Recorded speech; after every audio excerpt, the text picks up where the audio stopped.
Welcome to the deep dive. We're here to, unpack those fascinating topics you probably haven't thought much about, turning complex reports into something, well, digestible. Today, we're diving into a market that sounds super specific, maybe even a bit odd, the headboard shackles market. Ah, But get this, it's a multi-billion-dollar global industry, and it's actually growing pretty impressively, headboard shackles. yeah, it's kind of surprising, isn't it? Yeah. And this deep dive, it's all based on insights from a detailed market research report. It's called Global Headboard Shackles Market, Dynamics and Forecasts 2021-2033. Comes from Cognitive Market Research. Right. And our goal here is really simple. Hmm. Pull out the key takeaways, give you a shortcut to understanding what's going on in this very specific but definitely expanding sector. Okay, so before we get lost in the numbers, maybe let's quickly clarify what we mean by headboard shackles, because it's not immediately obvious, is it? Right, good point. So basically, we're talking about hardware, the little metal bits, usually, that connect your headboard securely either to the bed frame itself or sometimes directly to the wall. Ah, okay, so the brackets and fasteners. Exactly. They're the things that stop it from wobbling or, bang against the wall. Small part, but pretty essential for stability and safety in bedroom furniture. Makes sense. The unsung heroes of the bedroom setup. Okay, so let's set that global stage you mentioned. The numbers are kind of wild. They really are. So back in 2021, global sales revenue. It was already at $1,004.17 million. Wow, over $1 billion for headboard connectors. Yep, and it's not stopping. The projection for 2025 is $275.6 million. Okay. And looking further out to 2033, the forecast jumps to $258.41 million. So doubling, basically, over that 12-year period. Pretty much. That works out to a compound annual growth rate, the CAGR, of 6.164% between 2021 and 2033. Okay, 6.164%. So let's unpack that a bit. I mean, what does this steady growth tell us? You might be wondering, okay, fine, but what's the relevance? Well, it shows it's not just some, forgotten niche. It reflects broader trends, things like activity in the housing market, home renovations, people spending money on furnishings. It's a small indicator of bigger economic currents. Right. And the fascinating part is how this breaks down when you look region by region. The growth isn't uniform at all. Exactly. The regional differences are really where the story gets interesting. It shows how different economies and consumer habits are playing out. Should we start with North America? Yeah, let's do it. How's it looking over there? Pretty strong, actually. In 2021, the market was already worth $401.666 million. Okay, substantial. And it's expected to hit $508.709 million by 2025, and then climb up to $794.342 million by 2033. So again, almost doubling. What's the CAGR there? It's a solid 5.729%. And, within North America, the U.S. is obviously the giant. Sure. It went from about $323 million in 2021, and it's projected to reach over $627 million by 2033. That's a CAGR of 5.52%. Very steady. And Canada and Mexico, they're showing really healthy growth too. Canada's AAGR is projected at 6.61%, and Mexico's at 6.446%. So actually slightly faster growth rates than the U.S. percentage-wise. Interesting. So overall, a pretty consistent picture of growth across North America, likely tied to, as you said, housing, renovations, that sort of thing. Yeah, it seems like a stable, mature market, but still with plenty of momentum. Okay, so let's hop across the pond to Europe. What's the story there? Is it similar? A bit different, actually. The overall numbers, Europe started at $289.2 million in 2021. Okay. Projected to reach $365.842 million in 2025, and then $576.15 million by 2033. The overall KGR for Europe is 5.841%, so slightly higher than North America's overall rate. All right. And within Europe, any standouts? Well, you've got the big economies like the UK and Germany showing steady growth, both around 5.1% CAGR. Solid, predictable. But France is really interesting. It's projected to more than double its market size. Really? Yeah, from about $28 million in 2021 to nearly $64 million by 2033. That's a CAGR of 7.345%. Quite robust. Wow. Any idea why France is surging like that? It could be several things. Maybe a strong domestic furniture industry, finding new export markets, or perhaps a government push on housing and renovations. Italy's also doing well, around 6.3% CAGR. Okay. And here's another kicker. The rest of Europe category actually shows one of the highest KGRs within the region at 7.344%. So similar to France's rate, that suggests growth isn't just concentrated in the big players. It's happening across the board, maybe in Eastern Europe or Scandinavia. Exactly. It points to maybe varied economic recoveries No. or specific construction booms happening in smaller nations. It's quite a diverse picture. Fascinating. Okay, so Europe's got this interesting mix. What about Asia Pacific? I feel like that's often where we see the big growth numbers these days. And you'd be right. Asia Pacific is definitely a powerhouse in this market. It started at $188.783 million in 2021. Lower starting point than Europe or North America. Right, but look at the trajectory. By 2025, it's expected to be $241.344 million, and by 2033, $418.064 million. So more than doubling as well. Comfortably. The Chi AGR there is a strong 7.109%. And what's driving that? Just sheer scale. Scale is part of it for sure, Yep. but it's also rapid urbanization, rising middle class, buying homes, furnishing them. Plus, a lot of furniture manufacturing has shifted to this region, so that boosts the component market too. Makes sense. How does it break down by country? China must be huge. China's market is definitely substantial, growing at about 6.7% CAGR. Japan is also showing consistent growth, around 6.6%. But India's growth is really taking off. Oh, yeah. It's projected to jump from about $27 million in 2021 to nearly $68 million by 2033. That's an 8.195% CAGR, really rapid expansion. Wow. And it doesn't stop there. Singapore's CAGR is even higher at 8.565%, and the broader Southeast Asia region is at 8.29%. It really points to widespread dynamic development across the region. Incredible numbers. Okay, let's shift gears again. South America, what's the picture there? South America is another region showing really dynamic growth. The market was $67.279 million in 2021. Okay. Projected to hit $86.996 million in 2025, and then $152.528 million by 2033. That's a CAGR of 7.271%. Very strong. Almost catching up to Asia Pacific's rate. Pretty close, yeah. Brazil's a major player, of course. It's forecast to go from $23 million to over $51 million, with the AGR around 6.9%. Solid. But what's really interesting here is that it's not just Brazil. Countries like Argentina, Colombia, and the whole rest of South America segment are showing KGRs around 8%. 8%. So again, broad-based growth, not just relying on the biggest economy. Exactly. It suggests widespread economic expansion and growing consumer demand for housing and furnishings across the continent. Lots of opportunity there. All right, 2 more regions to cover. What about the Middle East? The Middle East presents a slightly different picture. The market size was $39.162 million in 2021. Okay, smaller scale. And it's projected to grow to $48.218 million by 2025. Reaching $65.663 million by 2033. The CAGR here is 3.936%. So noticeably lower than the other readings we've discussed. Yeah, relatively lower growth, still positive, definitely growing, but not at that, 6, 7, 8% pace we saw elsewhere. Any thoughts on why? It could be that the demand pattern is different.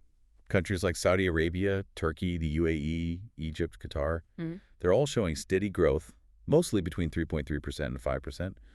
Perhaps the market there is driven more by big commercial projects, hotels, large developments, rather than the individual home renovation cycle that might be boosting growth elsewhere. It seems more stable, maybe less volatile. Less explosive, perhaps? Yep. Consistent but measured growth. Okay. And finally, Africa. Africa. This is where things get really remarkable on the growth front. Oh, The market started small, $18.075 million in 2021. tiny compared to North America. Right, but projected to hit $24.492 million in 2025, and then surge to $51.666 million by 2033. Okay, let me guess the CEGR. It's got to be high. It is. It's a powerful 9.78%. Wow, nearly 10%. That's huge. Absolutely. It's the highest regional KGR by a significant margin. Yeah. And within Africa, Nigeria and South Africa are both posting KGRs over 9.4%. Strong growth in those major economies. But that doesn't fully account for the 9.78% overall. Exactly. Because the rest of Africa segment, get this, it leads globally with a KGR of 10.196%. 10.2%. Incredible. What does that signify? It points to massive potential, right? Significant unmet demand, developing infrastructure, growing populations, rising incomes, increasing urbanization across many, many countries on the continent. It really stands out as a high-growth frontier. Definitely. So if we sort of tie all these regional threads together, what's the big takeaway from these diverse growth rates? Well, it clearly shows that the demand drivers are different everywhere. You've got regional economic conditions, manufacturing shifts, remember Asia Pacific, and how quickly different places adopt maybe new furniture standards or technologies. The sheer variety and growth tells us about different stages of market maturity and unique economic forces at play. But the common thread, this seemingly simple component, the headboard shackle, is part of a surprisingly dynamic global market. Yeah, it really is. So wrapping this up, what does this all mean for you listening right now? Well, You've just had a crash course, a shortcut, really, to understanding a market most people haven't even heard of, let alone considered. We've seen this consistent global expansion, but also this really diverse performance region by region, all pointing upwards. It's a great reminder, I think, that looking at these seemingly niche areas can actually tell you a lot about broader economic trends. Absolutely. And maybe it leaves us with a final thought, something to mull over. Go for it. This robust growth in such a specialized market, what bigger lessons can we take from it? Does it tell us something fundamental about changing consumer tastes? Maybe people wanting more durable or perhaps more customizable furniture setups? Or does it signal innovations in manufacturing that are making these parts cheaper or better? Or maybe, just maybe, are there entirely new applications for these kinds of fasteners emerging that we haven't even discussed, driving demand in ways we don't fully see yet? It makes you wonder what other invisible markets out there hold similar stories, doesn't it? Welcome to the deep dive. Today, we're tackling something that might sound really specific at first, headboard shackles. Right. Yeah, and you might be thinking, okay, what exactly is that? But here's what I find really interesting. These like seemingly small bits of hardware, they're actually critical for huge global operations, stuff you interact with all the time, probably without realizing. Absolutely. So our mission here is to take our source material, this big market research report on them, and kind of pull out the key stuff for you, like a shortcut to understanding a market that's, well, way more dynamic than you'd guess. We want to uncover the hidden drivers, the challenges, all that good stuff behind these everyday industrial parts. And that's exactly it. The name headboard shackles might be a bit obscure, but honestly, they are vital connection points. We see them across marine, heavy industry, even like recreational sailing. Really, recreational too. Oh, yeah. So this deep dive, it's going to show how all these different global factors are shaping demand and also, pushing innovation in this area that seems niche, but is actually pretty crucial. Okay, so let's get into it. What's really pushing the growth here? What did the report say? Well, a huge piece is just the ongoing expansion of marine and offshore stuff globally. Right, like shipping and fishing? Exactly. Yeah. Think about it. More global trade means more ships. Commercial fishing fleets are growing, naval activities up. All of that directly needs more of these high-strength shackles, especially ones that, resist corrosion. Makes sense. More activity, more gear needed. Precisely. Yeah. If you've got more ships moving more cargo, or maybe new offshore wind farms being built. Yeah, offshore energy too. Definitely. They all need these super robust connections. But it's not just the heavy industry side. You mentioned recreational earlier. Yeah, that's the surprising part sometimes. Things like sailing, water sports, competitive yachting, they're getting more popular. And that drives demand for really durable rigging, especially on like high-performance sailboats or those fast catamarans.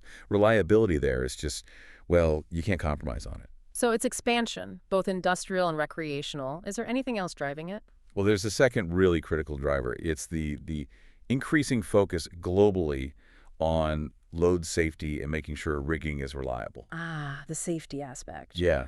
Industries working in those high-risk places like, marine environments or heavy lifting operations, they're putting serious money into better headboard shackles, ones with really high load ratings. Is that about meeting regulations? Partly, yeah. Complying with stricter safety standards is a big piece of it.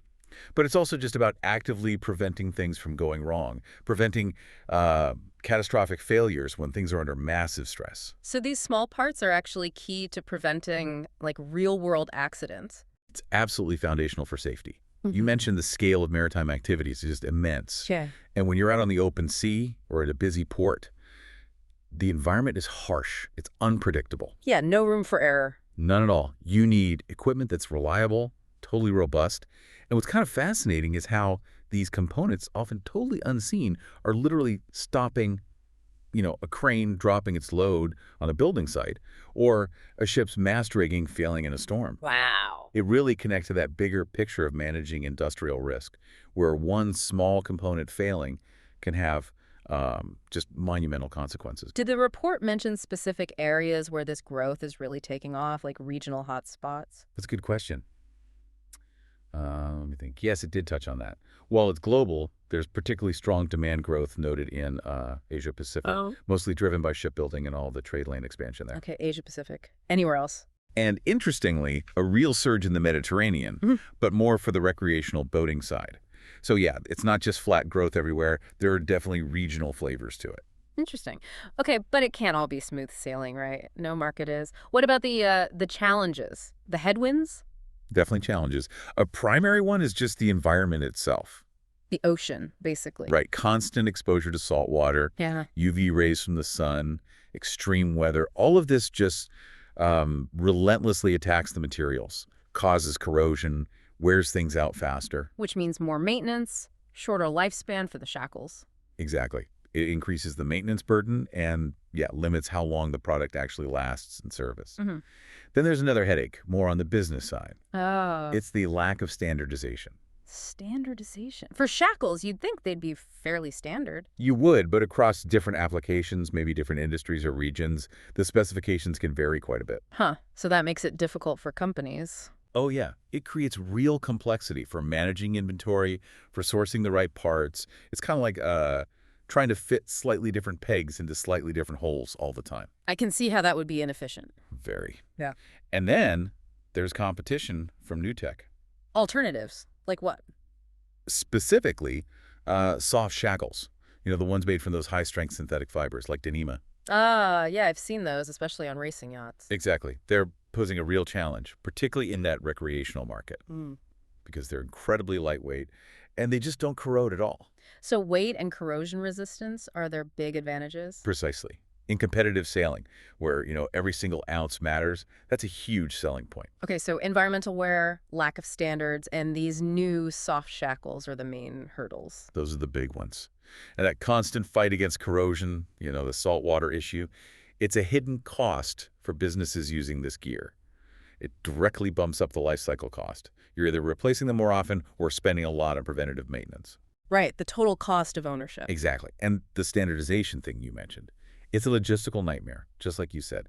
Imagine a global shipping company trying to get the right shackles for ships being serviced in different ports worldwide if the specs aren't consistent. Yeah, that sounds messy. It hinders efficiency, and honestly, it probably slows down innovation too, because resources get tied up just managing this fragmentation instead of developing better solutions. And the soft shackles. Yeah, you mentioned their advantages. Does the report say anything about downsides, like where traditional metal ones are still better? Good point. Yes, it does contrast them. While soft shackles win on weight and corrosion, the report points out they generally have lower abrasion resistance. They can be more easily cut or chafed if they're rubbing against something rough, unless they're properly protected. Okay, so they're not perfect for every single situation. Right, it's a trade-off. Ah. Depends heavily on the specific job. Strength versus abrasion resistance, or maybe shock load capacity, which might be more critical in, say, heavy industrial lifting compared to sailing. So it's that classic story new innovation versus the tried and true playing out even with components like shackles. Exactly. Okay, so given these challenges, the environment, the need for efficiency, safety innovation sounds absolutely critical for this market. What are the exciting trends emerging? What's changing? Well, one really clear trend is the shift towards uh, lightweight but high tensile materials. Lighter and stronger. That's the goal. We're talking specific stuff here, like titanium alloys or those advanced duplex stainless steels. Why the move towards those? They sound expensive. They can be, but they offer the kind of holy grail combo. Hmm. They cut down the weight significantly, but they maintain or sometimes even improve the strengths and, crucially, the corrosion resistance. Imagine the benefit on a ship or an offshore platform. Less weight, better performance, less corrosion. Yeah, I can see the appeal. Exactly. And beyond just the materials, manufacturers are also building in better features. Like what kind of features? Things like quick-release pin mechanisms, Ah, or sophisticated swivels like 360-degree swivels built right into the shackle. how do those help? They might seem small, but they made a big difference in ease of use, speed of operation, and just overall performance. Especially in those really demanding situations, like competitive sailing where speed is everything, or complex offshore lifts where you need precise positioning, every second can count. Faster, easier, safer. That's the idea. And then the third big trend is this growing push for certification and compliance, especially in the industrial world. Back to the safety and standards aspect. Right. There's increasing demand for products that can prove they meet specific tough standards. Hmm. Things like ASME B30.26 in North America or EN 13889 in Europe. And why is that becoming more important? Well, they're not just, bureaucratic hoops to jump through. They are genuinely essential for ensuring you can trace every component back to its source and for guaranteeing operational safety across the board, reliability and trust. Got it.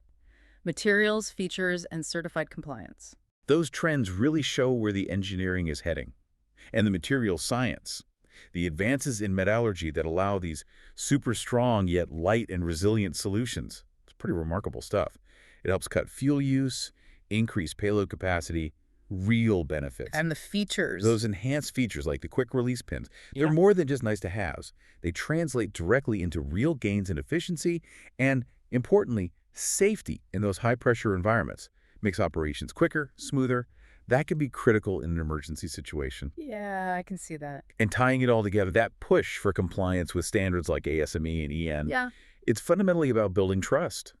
Trust in the supply chain. It ensures a global baseline for safety and quality, which is just vital for international trade and operations. Lets industries work confidently wherever their parts come from. So what does this all mean? We've really covered quite a bit of ground here, haven't we? We have. Started with this seemingly simple thing, a headboard shackle, and ended up talking about, global maritime expansion, safety regulations, material science. We looked at the drivers that growth in marine activity, the big focus on safety.